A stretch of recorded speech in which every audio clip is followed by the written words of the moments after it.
Hello students, good morning to all. आज का topic है स्पेशिएशन।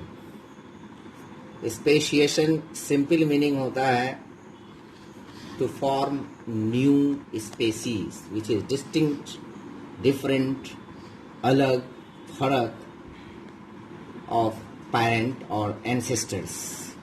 ये टर्म सबसे पहले ओरेटर एफ कुक ने 1906 में दिया था। स्पेशिएशन इवोल्यूशन का एक मेन पैरामीटर्स है और इसका सेफ्टी वॉल्व बेसिकली इन्वायरमेंट के हाथ पे है, वातावरण के हाथ में, कंट्रोलिंग वैल्व। तो सिंपल मीनिंग इसका यही हुआ कि न्यू स्पेसीज का बनना जो कि अपने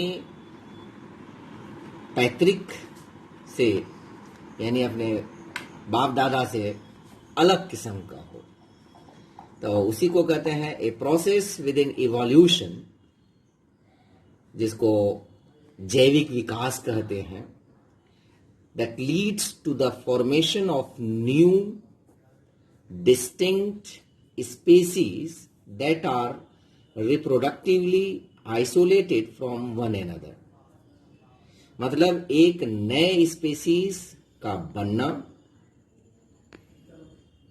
जो कि एक दूसरे से रिप्रोडक्टिवली आइसोलेटेड है, अलग है, जिसको आगे थोड़ा सा एक्सप्लेन करेंगे।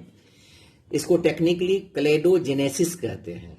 इसको स्पेशिएशन को क्लेडोजेनेसिस, अराइजिंग फ्रॉम स्प्लिटिंग इवेंट्स, यानी ये एक एंसेस्टर गया, यहां से 2 में बढ़ गया या 3 में बढ़ गया या यहां से आकर के फिर बढ़ गया, फिर यहां से आकर के यहां बढ़ गया, इस तरह से splitting events where a parent species it splits into 2 distinct species as the result of geographical isolation और अदर ड्राइविंग फोर्सेस। यहां 2 चीजें हमने यूज किया है। एक ज्योग्राफिकल आइसोलेशन, साल के तौर पर एक टाइगर है, ये टाइगर को 10 कैप्स है या बच्चा है इसका। अब अचानक इंसिडेंटली ये यहां पर इस पीस ऑफ लैंड में रह रहा है, तो किसी वजह से इंसिडेंटली बीच में यहां पर ये दोनों पोर्शन, ये सिंगल पोर्शन 2 पोर्शन में डिवाइड हो गया। अब कुछ बच्चे तो इधर थे, कुछ इधर थे। अब ये दोनों एक दूसरे से बिल्कुल अलग हो गया, इसी को कहते हैं स्प्लिटिंग। अब अलग हो गया, 1 generation, 2 generation, 20 generation, after a long time ये दोनों के बीच में भिन्नता पाई जाएगी due to different geographical area, भौगोलिक क्षेत्र के कारण, भौगोलिक दशाओं के कारण ये अलग कहला हो जाएगा। तो ये और ये स्पेसीज एक दूसरे से डिस्टिंक्ट होगा। अब बाद में जो न्यू जनरेशन बनेगा तो ये दोनों एक दूसरे से अलग होगा, इसका स्पेसीज, तो वो एक नए स्पेसीज का निर्माण करेगा। इसी को क्लेडोजेनेसिस और स्पेशिएशन कहते हैं। रिप्रोडक्टिव आइसोलेशन ये स्पेशिएशन का एक इंटीग्रल अटूट अंग है, अटूट चीजें हैं। और ये किसकी वजह से होता है? रिप्रोडक्टिव बैरियर्स, रिप्रोडक्टिव रुकावट की वजह से। इसमें 3 तरह का डिफरेंसेस होता है, चाहे तो जेनेटिक डिफरेंसेस होगा, बिहेवियरल डिफरेंसेस होगा, फिजिकल डिफरेंसेस होगा। जैसे एक सिंपल एग्जांपल हम देते हैं, टार्जन एक फिल्म है, 2 टार्जन है, एक टार्जन द वंडर कार, वो नहीं, पहले वाला टार्जन एक ह्यूमन बीइंग जिसमें कि किमी काटकर हीरोइन है, एक ह्यूमन बीइंग हीरो जो जंगल में जाके जब रहता है तो वो वहाँ जानवरों के बिहेवियर को समझते, साथ में रहते रहते जानवरों के जैसा बिहेवियर करता है, नंगा रहता है, फल पर, पेड़ पर तेजी से चढ़ जाता है और क्या कहते हैं कि जानवरों की बोली को समझता है, जानवर उसको मानते हैं। लेकिन जब वही कीमी काटकर यानी हीरोइन के रिलेशन में आता है, यानी सोहबत में आता है, यानी कांटेक्ट में आता है, तो तब धीरे धीरे धीरे धीरे धीरे धीरे वो फिर ह्यूमन बीइंग में लौटता है। तो ये भी एक फैक्टर है न्यू स्पेसीज के बनने का। तो वही चीज है genetic, behavioural and physical. Physical means external morphology में हो जाएगा। तो ये है, तो दीज में भी, और ये तीन चीजें जो होता है ये दो वजह से होता है। एक प्री जाइगोटिक यानी मैटिंग पीरियड से पहले, दूसरा पोस्ट जाइगोटिक यानी मैटिंग पीरियड के बाद। अब प्री मैटिंग डिफरेंसेस इंक्लूड्स, यानी जाइगोट बनने से पहले यानी मैटिंग से पहले जो डिफरेंसेस स्पेसीज में पैदा होता है वो है जैसे कोर्टशिप रिचुअल्स। जैसे आप देखते होंगे कि मेल कबूतर फीमेल कबूतर के पास एक किस्म का डांस करती है, या फीमेल जो है मेल के पास डांस करती है, एक अलग किस्म का एक साउंड निकालती है या निकालता है, तब एक दूसरे को पहचान पाते हैं, and then the further process gets started. Similarly दूसरे एनिमल्स जो हैं वो भी इस तरह का एक रिचुअल्स होता है जो तो ये सब में डिफरेंसेस पैदा हो जाता है। नॉन कंपैटिबिलिटी गैमेट्स, जेनेटेलिया यानी जनन अंग, प्रजनन अंग जो होता है, जो बाह्य प्रजनन अंग होता है, जो एक दूसरे से कंपैटिबल नहीं होता है, उसकी वजह से भी प्री मैटिंग डिफरेंसेस पैदा होता है।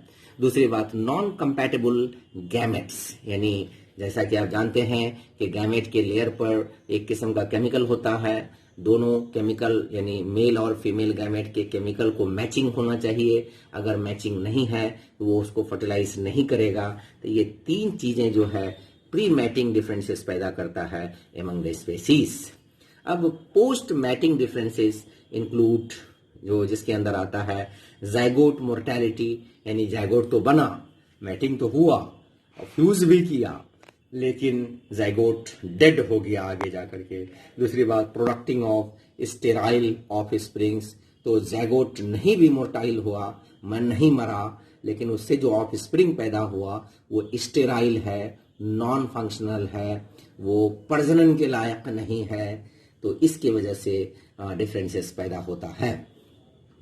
Reproductive isolation leads to reinforcement of distinction between species through, यानी जो रिप्रोडक्टिव आइसोलेशन का मतलब यही हुआ कि जैसे ये एक पेरेंट है ए, इससे दो हुआ, ये दोनों एक दूसरे से अलग हैं और दो एक दूसरे से मैटिंग नहीं कर सकता है ऊपर के कारणों की वजह से, ऊपर के रीजन की वजह से ये एक दूसरे से, इसी को हम कहते हैं रिप्रोडक्टिव आइसोलेशन। और ये दो वजह से होता है, एक नेचुरल सिलेक्शन, एक सेक्सुअल सिलेक्शन। नेचुरल सिलेक्शन एक अलग टॉपिक है, वहां पर हम लोग डिस्कस करेंगे। और इसके बाद जो है इन यूकैरियोटिक स्पेसीज, जो सेल जो है जिसमें कंप्लीट न्यूक्लियस होता है, ट्रू न्यूक्लियस होता है, उसको हम यूकैरियोटिक स्पेसीज कहते हैं या सेल कहते हैं। तो इसमें दो इंपॉर्टेंट प्रोसेस होता है स्पेसिएशन के लिए, एक स्प्लिटिंग ऑफ जीन पूल्स यानी जेनेटिक सेपरेशंस, दूसरा फिनोटिपिक डिफरेंशिएशन। ये दोनों टर्म थोड़ा सा हम बता रहे हैं, एक्सप्लेन कर रहे हैं कि जीन पूल जैसे कितना हुआ। मान लिया कि इंडिया में 100 डॉग है। अब ये एक डॉग में मान लीजिए कि 10 जीन है और 10 जीन 100 डॉग, तो 10 into 100 इक्वल टू 1000। तो ये हो गया इंडिया के डॉग का जीन पूल। लेकिन अगर हम इसी को मान लेते हैं वर्ल्ड, तो चूंकि जीन पूल जब भी होता है वो the total species of the globe होता है, और इसको पार्टिकुलर एरिया के लिए भी हम इंडिकेट कर सकते हैं। तो ये 100 जीन्स जो हुआ ये जीन पूल कहलाएगा किसका? डॉग का। तो कितने डॉग हैं? 100 डॉग। ठीक है। अब ये 100 डॉग, जैसे कि ऊपर मैंने बताया, ये एक लैंड एरिया में रहता था, बीच में भौगोलिक दशाओं की वजह से यहां पर सी बन गया, समुंदर बन गया। तो अब जो 40 डॉग इधर थे और 60 डॉग इधर है, तो ये दोनों एक दूसरे से रिसीड अवे हो गया, सेपरेट हो गया, अलग हो गया। अलग होने की वजह से ये क्या कहते हैं कि अब जो लॉन्ग, जब ये अपना इस पे यहाँ प्रोडक्शन देगा, ये यहाँ प्रोडक्शन देगा, दोनों जगह का वातावरण बिल्कुल अलग होने की वजह से, भौगोलिक दशाएं अलग होने की वजह से, ज्योग्राफिकल कंडीशंस अलग होने की वजह से ये एक दूसरे से डिफरेंस में आ जाएगा, डिस्टिंक्शन में आ जाएगा। तो वो डिस्टिंक्शन 3 तरह का होगा, चाहे उसके बिहेवियर में चेंजिंग होगा, या मॉर्फोलॉजी में चेंजिंग होगा, या जीन में चेंजिंग होगा। तो इसकी वजह से ये जो एक पूल था, जीन पूल, ये स्प्लिट कर गया। इसी को कहते हैं जेनेटिक सेपरेशन। अब जेनेटिक सेपरेशन के बाद जो इसके मॉर्फोलॉजी वगैरह में जो चेंजिंग आया, उसको हम फिनोटाइपिक डिफरेंशिएशन कहते हैं। इसका बाकी पार्ट कल करें। Thank you.